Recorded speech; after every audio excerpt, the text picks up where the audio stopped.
Pemirsa, terima kasih Anda masih bersama kami. Kita lanjutkan dengan informasi. Polisi menetapkan 4 orang tersangka kasus tantangan hafalan ayat suci Al-Quran berhadiah minuman keras di sebuah acara musik. 2 dari 4 tersangka pun telah ditahan.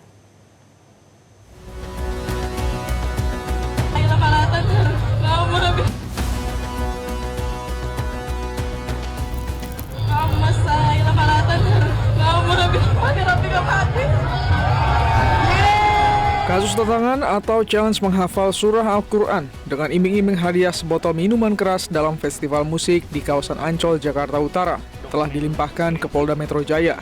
Kasus ini sebelumnya ditangani Polres Metro Jakarta Utara.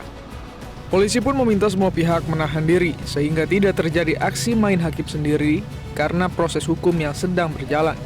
Dalam kasus ini, polisi telah menetapkan 4 tersangka.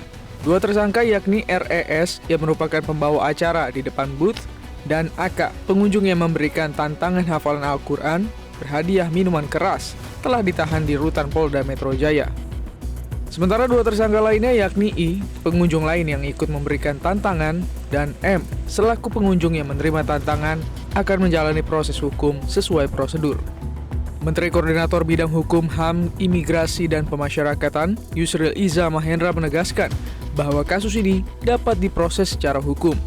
Yusril menyarankan agar kepolisian melibatkan ahli, sekaligus menekankan bahwa tujuan pengusutan bukan semata-mata untuk menghukum, melainkan untuk memulihkan keadaan di tengah masyarakat. Saya mempersilahkan polisi untuk melakukan satu penyelidikan terhadap kasus ini, memanggil para pihak dan kemudian memanggil ahli untuk menjernihkan persoalan ini sehingga norma-norma hukum yang ada di dalam pasal 300 dan 301 KUHP baru itu dapat diterapkan secara adil, pas, dan bermartabat di tengah-tengah masyarakat.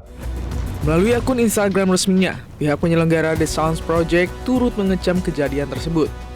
Pihak penyelenggara mengaku kejadian itu tidak sesuai dengan arahan maupun persetujuan The Sounds Project. Tak hanya itu, Direktur Newport Handoko Sasongko juga menyampaikan permohonan maaf atas kejadian tersebut.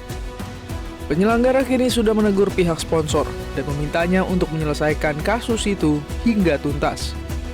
Wakil Menteri Agama Muhammad Syafi'i menegaskan, penyelesaian tidak cukup hanya dengan permintaan maaf. Wamenak meminta seluruh pihak, termasuk penyelenggara kegiatan, lebih berhati-hati dalam menggunakan atribut, simbol, kitab, maupun pesan keagamaan, terutama saat digunakan dalam promosi produk. Tim Liputan Metro TV. Jelajahi cara baru mendapatkan informasi. Download Metro TV Extend sekarang.